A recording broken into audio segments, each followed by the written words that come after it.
प्रिय विद्यार्थियों, मैं doctor Rekha Ajwani, associate professor department of geography, BSR government arts college Alwar, आपको आज conical projection with two standard parallel के बारे में बताऊंगी।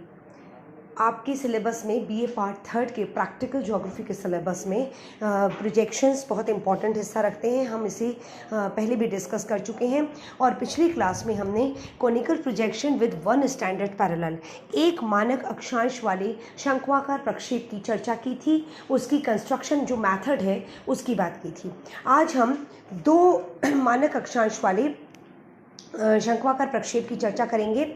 दो मानक अक्षांश वाले शंक्वाकार प्रक्षेप के पीछे जो अवधारणा है या जो कल्पना है वो ये है कि जैसा कि मैंने पहले भी बताया था कि शंक्वाकार प्रक्षेप की अवधारणा ये है कि हमने ग्लोब के ऊपर यदि कोई शंकु रखा, शंकु के आकार का कागज़ रखा, तो और उसके बाद उसमें मध्य से जब प्रकाश डाला गया, प्रकाश का स्रोत रखा गया, तो ऐसे में उस शंकु पर अक्षांश और देशांतर रेखाओं के जाल की जो छाया पड़ेगी वो प्रक्षेप होगा, वो शंक्वाकार प्रक्षेप होगा। और इसमें जो शंकु है ग्लोब के ऊपर रखा हुआ, चूंकि गोलाकार गोलाभ है पृथ्वी, इसीलिए न तो ये शंकु ध्रुव को टच करेगा, न ही ये शंकु विषुवत रेखा को टच करेगा। सामान्यतया मध्य अक्षांशों को ये शंकु टच करता है, इसीलिए मध्य अक्षांशों के मानचित्रों के लिए के आधार स्वरूप प्रक्षेप बनाने के लिए शंक्वाकार अवधारणा या शंक्वाकार प्रक्षेप सबसे उपयुक्त माने जाते हैं। क्योंकि शंकु या कागज जो प्रक्षेपण तल है, हमारी जो संदर्श प्रक्षेपों की जो अवधारणा है उसका तात्पर्य ही यही है कि संदर्श प्रक्षेप में प्रक्षेपण तल ग्लोब के जिस हिस्से को स्पर्श करता है वह हिस्सा सबसे ज़्यादा शुद्धता के साथ सर्वोपयुक्त तरीके से प्रक्षेप में दिखाया जा सकता है और उस प्रक्षेप के आधार पर बने हुए मानचित्र में वह क्षेत्र सबसे ज़्यादा शुद्ध रहता है। उसकी आकृति, दिशा, आकार, एरिया सब कुछ पूर्णतः शुद्ध रहता है। इसीलिए मध्य अक्षांशों को टच करने वाले शंकु के कारण, शंकु क्योंकि न तो ध्रुवीय क्षेत्रों को टच करता है न ही भूमध्य रेखा को टच करता है, इसीलिए मध्य अक्षांशों में जहां जहां ये टच करता है वहां के क्षेत्र सर्वाधिक शुद्धता के साथ इसमें दर्शाए जाते हैं। जब हमने एक मानक अक्षांश वाले शंकु की बात की थी तो उसमें हमने ये पाया था कि हमने जैसे 40 डिग्री या 45 डिग्री या 50 डिग्री हमने एक मानक अक्षांश रखा था। जो उदाहरण मैंने आपको दिया था उसमें हमने 50 डिग्री उत्तरी अक्षांश रेखा को मानक अक्षांश माना था, अर्थात 50 डिग्री उत्तरी अक्षांश को शंकु स्पर्श करता है और उसके आसपास के क्षेत्र सर्वाधिक शुद्धता के साथ दर्शाए जा सकते हैं। यहाँ आज हम बात करेंगे टू स्टैंडर्ड पैरेलल के कॉनिकल प्रोजेक्शन की, जिसमें हम ये मानते हैं कि शंकु दो अक्षांश रेखाओं को स्पर्श कर रहा है, अर्थात उन दोनों अक्षांश रेखाओं के मध्य का क्षेत्र, उन दोनों अक्षांश रेखाओं के उत्तर और दक्षिण में लगभग 10 डिग्री 20 डिग्री अक्षांश तक का क्षेत्र सर्वाधिक शुद्धता के साथ दर्शाया जा सकता है। दो मानक अक्षांश वाला शंकु एक मानक अक्षांश वाले शंक्वाकार शंकु की तुलना में ज़्यादा इम्पॉर्टेंट, ज़्यादा उपयोगी इसीलिए है कि इसमें एक बड़े क्षेत्र को आसानी से दर्शाया जा सकता है। आसानी से मतलब है कि शुद्धता के साथ दर्शाया जा सकता है। एक मानक अक्षांश में वो शुद्धता नहीं मिलती है जो दो मानक अक्षांश में मिलती है, क्योंकि इसमें एक विस्तृत क्षेत्र को दर्शाया जाता है, जबकि एक मानक अक्षांश वाले शंक्वाकार प्रक्षेप के आधार पर बने मानचित्र में एक सक्रिय पट्टी में पूर्व पश्चिम विस्तार उस अक्षांश के सहारे जिन क्षेत्रों का है उन्हें अधिक शुद्धता के साथ दर्शाया जाना संभव होता है। तो दो मानक अक्षांश वाले शंकु की हम प्रॉपर्टीज़ की बात करते हैं, क्या इसकी विशेषताएं हैं, फिर हम इसकी रचना विधि की बात करेंगे। एक तो इसमें ये होता है कि लैटिट्यूड्स और लॉन्गिट्यूड्स जो हैं वो इक्वल डिस्टेंस पे, समान दूरी पर खींची होती हैं। समान दूरी से मतलब है लैटिट्यूड्स के बीच में डिस्टेंस समान रहता है और लॉन्गिट्यूड्स के बीच में भी डिस्टेंस समान रहता है। अक्षांश परस्पर एक दूसरे से समान दूरी पर खींची होती हैं और देशांतर भी परस्पर एक दूसरे से समान दूरी पर खींची होती हैं।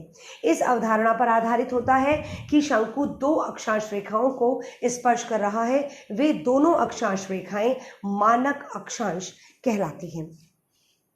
मानक अक्षांश पर स्केल पूर्णतः शुद्ध होता है, मापने की शुद्धता रहती है। स्केल सारे लॉन्गिट्यूड्स पर भी करेक्ट रहता है, समस्त देशांतर रेखाओं पर भी मापने की शुद्धता रहती है। ये इसकी प्रॉपर्टीज़ हैं प्रमुखतः दो मानक अक्षांश वाले शंक्वाकार प्रक्षेप की। अब जब हम इसकी रचना की बात करते हैं तो जैसा कि मैंने पहले बताया कि हम सामान्यतया जो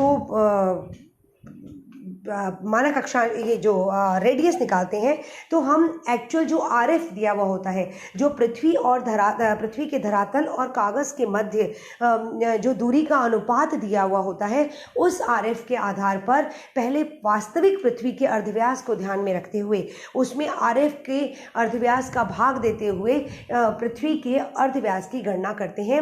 यानी हम उस मापनी के आधार पर किस आकार को पृथ्वी के रूप में दिखाएंगे उस आकार की गणना करते हैं। ये हमने पहले भी इस पर चर्चा की, एक मानक अक्षांश शंकु के बारे में जब हमने बात की थी।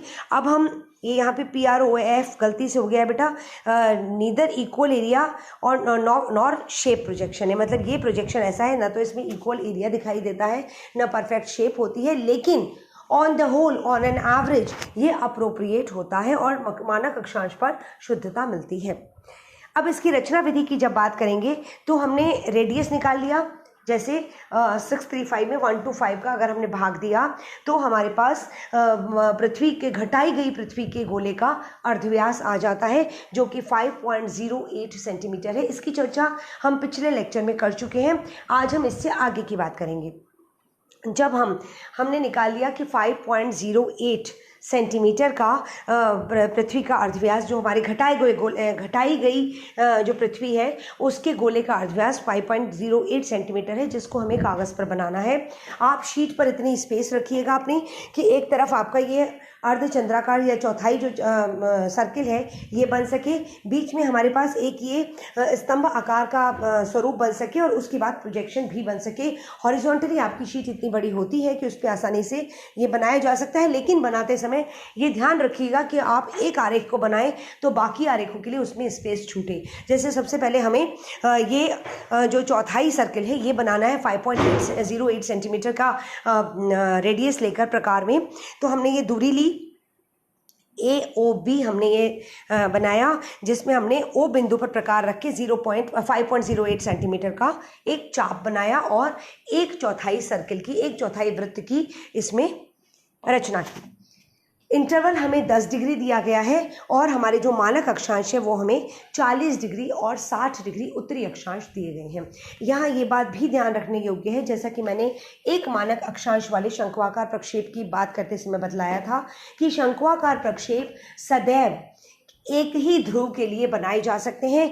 या तो हमें उसमें विस्तार दिया गया होता है, और यदि विस्तार नहीं दिया गया होता प्रश्न में, तो जहां हमें मानक अक्षांश बताई जाती है कि 40 डिग्री उत्तरी अक्षांश और 60 डिग्री उत्तरी अक्षांश अगर मानक अक्षांश है तो हमें जान लेना चाहिए कि हमें ये उत्तरी ध्रुव के लिए बनाना है। यानी हमें ये कल्पना करनी है कि पृथ्वी के ऊपर की तरफ, यानी ग्लोब के ऊपर की तरफ शंकु लगाया गया है। अगर हमें ये कहा जाता है कि मानक अक्षांश 40 डिग्री दक्षिणी और 60 डिग्री दक्षिणी अक्षांश है, तो इसका तात्पर्य ये है कि ये शंक्वाकार प्रक्षेप हमें दक्षिणी गोलार्ध के लिए बनाना है। और दक्षिणी गोलार्ध के लिए अर्थात हमें ये कल्पना करनी है कि ग्लोब के दक्षिण में एक शंकु हमने लगाया है, जिसके आधार पर हम इस संदर्श प्रक्षेप की रचना कर रहे हैं। यहाँ हमें 40 डिग्री और 60 डिग्री उत्तरी अक्षांश मानक अक्षांश के रूप में दिए गए हैं और 10 डिग्री का इंटरवल बतलाया गया है। इंटरवल का मतलब है कि हमने अक्षांश रेखाओं के बीच में भी हमें 10 डिग्री का अंतराल रखना है और देशांतर रेखाओं के बीच में भी हमें 10 डिग्री का अंतराल रखना है। यानी 10, 20, 30, 40 इस तरीके से हमें अक्षांश भी बनानी है और देशांतर भी बनानी है।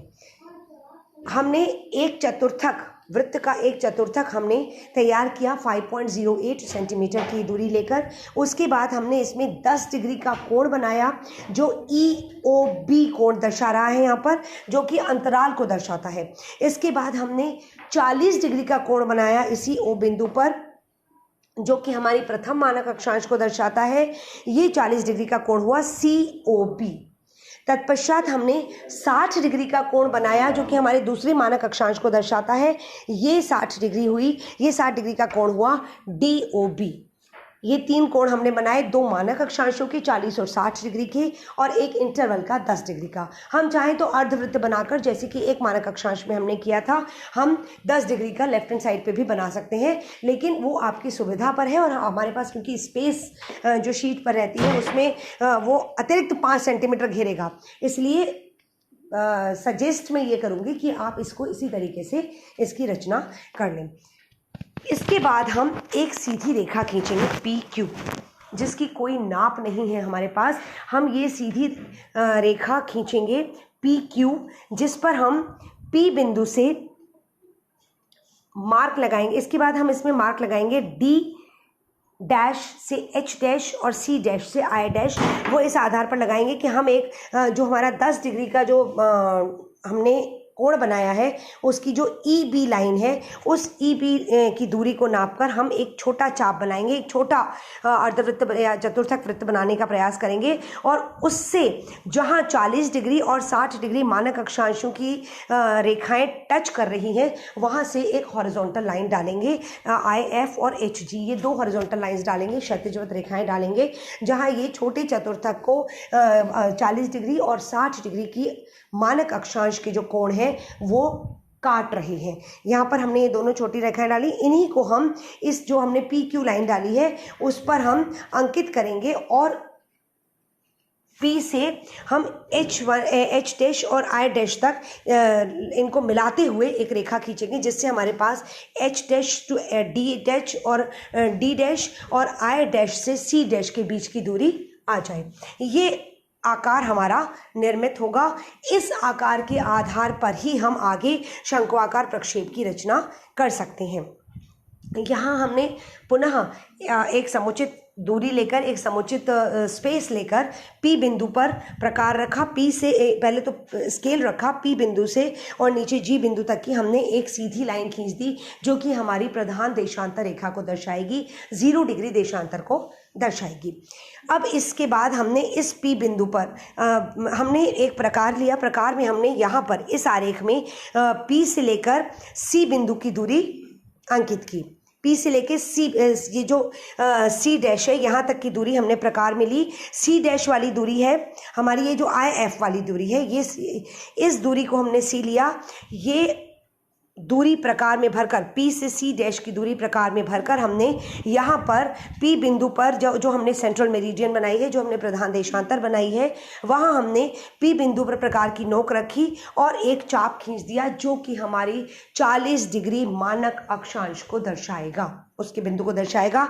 ये हमने यहाँ पर चाप खींच दिया। दूसरा चाप हमने खींचने के लिए पुनः उस प्रकार को थोड़ा नैरो किया, P से D डैश की दूरी ली और इस दूरी को दर्शाते हुए हमने इस दूरी को उस प्रकार में भरकर हमने पुनः P बिंदु पर प्रकार की नोक रखी और एक चाप बनाया, जो कि 60 डिग्री उत्तरी अक्षांश को दर्शाएगा। इस तरीके से हमारी 60 डिग्री और 40 डिग्री ये दोनों प्रधान मानक अक्षांश अप्रोप्रिएट तरीके से यहाँ पर बन चुकी हैं। अब हमें सिर्फ इनके आधार पर अन्य अक्षांशों की रचना करनी है और बाकी देशांतरों की रचना करनी है। अक्षांशों की रचना करने के लिए हम इंटरवल का जो ये EB की दूरी है ये हम लेंगे और उसके बाद 40 डिग्री से नीचे हमें 20 और 10 डिग्री अगर दिखाना है, हम यहाँ पर 40 डिग्री से नीचे हम 2 बिंदु लगा देंगे और 40 डिग्री के ऊपर 1 2 3 4 बिंदु हम लगा देंगे, जिससे 10 डिग्री से 80 डिग्री उत्तरी अक्षांश का सारा क्षेत्र यहाँ पर प्रदर्शित किया जा सकेगा। इस दूरी के आधार पर हम ये निश्चित कर लेंगे कि यहाँ अक्षांश बननी है। प्रकार की नोक को इन बिंदुओं पर रखकर हम चाप खींच लेंगे, जो कि हमारी अक्षांश रेखाओं को दर्शाएगा। 2 रेखाएं हमारी जो प्रधान मानक अक्षांश है 40 डिग्री और 60 डिग्री, ये बिल्कुल अप्रोप्रिएट तरीके से हमारी बनी रहेंगी, क्योंकि हमने कोण के आधार पर इनको मानक अक्षांश बनाया है। और इन मानक अक्षांशों के बीच में 40 और 50 के बीच में एक बिंदु आएगा और उसके बाद 2 बिंदु ऊपर 2 बिंदु नीचे, दोनों के ऊपर नीचे आएंगे, जो कि इस EB की दूरी को लेकर बनाए जाएंगे। ये 10 डिग्री के इंटरवल के आधार पर हमारी अक्षांश रेखाओं की रचना हो गई। अब हमें जब देशांतर रेखाओं की रचना करनी है तो सबसे पहले हम ये H डैश से D डैश वाली दूरी प्रकार में भरेंगे क्योंकि हमें चाप के ऊपर ये दूरियां अंकित करनी है, सीधी रेखा पर नहीं करनी है। अतः स्केल से ये अप्रोप्रिएट तरीके से नहीं बनाई जा सकती। हम प्रकार में ये दूरी भरेंगे और मध्य देशांतर जो है वहां से हम ये जो हमारी 60 डिग्री की हमारी अक्षांश रेखा है, प्रधान मानक अक्षांश, उस पर निशान लगाएंगे 0 डिग्री से 10, 20, 30, 40, 50 डिग्री पूर्व की तरफ और 10, 20, 30, 40, 50 5 बिंदु हम पश्चिम की तरफ लगाएंगे। ये हमारे देशांतरों की दूरियां हैं जो कि 60 डिग्री प्रधान अक्षांश रेखा पर अंकित की जाएंगी। इसके बाद हम कोई लाइन नहीं खींचेंगे, हम इस आरेख से I डैश से C डैश के बीच की दूरी प्रकार में भरेंगे और 40 डिग्री प्रधान अक्षांश के ऊपर हम 0 डिग्री से पुनः 5 बिंदु ईस्ट की तरफ और 5 बिंदु वेस्ट की तरफ इस नाप के लगाएंगे जो हमारी प्रधान मानक अक्षांश 40 डिग्री पर देशांतरों की दूरी होगी। इसके बाद हम इन दोनों बिंदुओं को मिलाते हुए, दोनों मानक अक्षांशों पर जो देशांतरों के बिंदु लगे हुए हैं उन बिंदुओं को मिलाते हुए देशांतर रेखाओं की किरणें खींचेंगे जो हमारे P बिंदु पर अंततः समाहित होंगी, वहां पर टच करेंगी। ये हमारी देशांतर रेखाओं की रचना होगी जिसमें सबसे ज़्यादा शुद्धता हमें प्रधान अक्षांशों पर मिलती है, लेकिन देशांतर रेखाओं पर मापनी शुद्ध होती है। ये 2 मानक अक्षांश वाला शंक्वाकार प्रक्षेप है जिसमें हम एक विस्तृत क्षेत्र को भी शुद्धता के साथ प्रदर्शित कर सकते हैं। अगर हम शंक्वाकार प्रक्षेप को पूर्ण उपयोगिता के साथ प्रयोग करना चाहते हैं तो मध्य अक्षांशीय क्षेत्रों के मानचित्र के लिए जब तक कि मानचित्र बहुत छोटे, अगर क्षेत्र ऐसे हैं जो छोटे हैं, संकरी पट्टी के रूप में हैं, तो हम एक मानक अक्षांश वाले शंक्वाकार प्रक्षेप का प्रयोग कर सकते हैं। अन्यथा अधिकांश क्षेत्रों के लिए जो मध्य अक्षांशीय क्षेत्र हैं, चाहे वे उत्तरी गोलार्ध में हो चाहे वे दक्षिणी गोलार्ध में हो, हम 2 मानक अक्षांश वाले शंक्वाकार प्रक्षेप का प्रयोग करते हैं, वही सर्वाधिक उपयुक्त रहता है। आज के लिए इतना ही हमने इसकी रचना की है, आप लोग अपने फाइल में बनाइएगा और उसके बाद कोई भी परेशानी है तो आप मुझसे मेरे मैसेज पे या मेरे मेल पे कभी भी पूछ सकते हैं। Thank you so much. अगले लेक्चर में हम फिर से मानक अक्षांशों की जो हमारी स्थिति है, जो मानक अक्षांशों की शंक्वाकार प्रक्षेपों की जो आगे के वर्गीकरण है, स्पेशली जो बोन प्रक्षेप है, हम उसकी चर्चा अगले लेक्चर में करेंगे। आज के लिए इतना ही। Thank you so much.